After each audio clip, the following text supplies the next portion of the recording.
సంవత్సరాల తరబడి ఎన్ని మందులు వాడినా మీ మోకాల నొప్పులు తగ్గట్లేదా? ప్రాణ పెయిన్ క్లినిక్ లో అత్యాధునిక చికిత్స.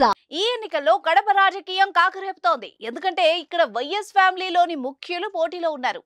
కడప నుంచి షర్మిల కాంగ్రెస్ ఎంపీ అభ్యర్థిగా, వైసీపీ అభ్యర్థి అవినాష్ పైన పోటీ చేస్తున్నారు. ఎంపీగా అవినాష్ కు పులివెందుల్లో వచ్చే మెజార్టీ కీలకం కానుంది. దీంతో తన అన్న పోటీ చేస్తున్న పులివెందుల్లో జగన్ కు మెజార్టీ తగ్గించి తద్వారా ఎంపీ ఎన్నికల్లో ఫైట్ టైట్ చేయాలనేది షర్మిల టార్గెట్ గా పెట్టుకున్నట్టు తెలుస్తోంది.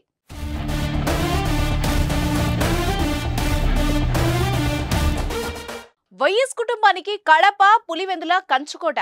కడప నుంచి వైఎస్ఆర్, ఆ తర్వాత బైపోల్లో విజయం సాధించారు. 2014, 2019లో జగన్ ఎమ్మెల్యేగా గెలుస్తూ వస్తున్నారు. ఇప్పుడు మరోసారి జగన్ పులివెందుల నుంచే పోటీ చేస్తున్నారు. గురువారం నామినేషన్ వేస్తున్నారు. జగన్ సోదరి షర్మిల కడప నుంచి ఎంపీగా పోటీ చేస్తున్నారు. షర్మిలకు ఎంపీగా పులివెందుల్లో వచ్చే ఓట్లు ఇప్పుడు కీలకంగానున్నాయి. పులివెందుల్లో జగన్ గెలుపు ఖాయమైన మెజార్టీ తగ్గించడం ద్వారా అక్కడ అవినాష్ రెడ్డికి ఓట్లు ఆ స్థాయిలో పోలవకుండా షర్మిల కొత్త వ్యూహం పన్నినట్టు తెలుస్తోంది. దీని ద్వారా పులివెందుల్లో జగన్ మెజార్టీ తగ్గించడంతో పాటుగా ఎంపీ ఓట్లలో క్రాస్ ఓటింగ్ పడే దిశగా అడుగులు వేస్తున్నారు.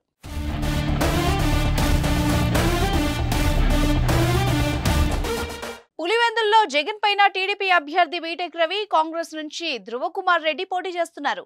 నియోజకవర్గంలో 2,23,453 ఓటర్లున్నారు.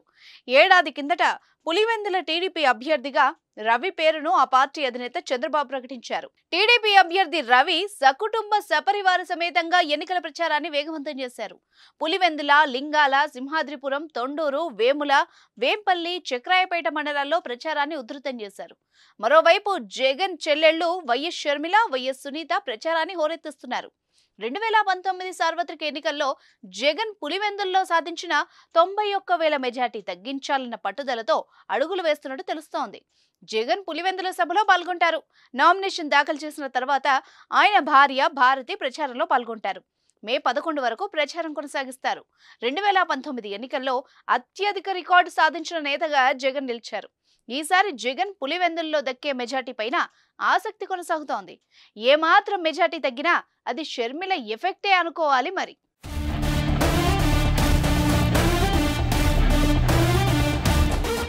ఈసారి జగన్మోహన్ రెడ్డి అహంకారానికి పులివెందుల ప్రజలు ఏం ఆలోచిస్తున్నారంటే, మేము ఓట్లేసి గెలిపిస్తే కదా మీరు సీఎం అయినది, ఆ సీఎం అయి మా మీద ఇంత నిర్లక్ష్యము, తర్వాత ఇంత ఘోరంగా మమ్మల్ని అవమానిస్తావా, కాబట్టి నీకు బుద్ధి చెప్పే తరుణం ఆసన్నమైందని ప్రతి ఒక్క పులివెందుల ప్రజలు కూడా ఆ అవకాశం కోసం ఎదురు చూస్తూ ఉన్నారు. ఈరోజు పులివెందుల ప్రాంతం అంతా కూడా రైతాంగం మీద ఆధారపడింది.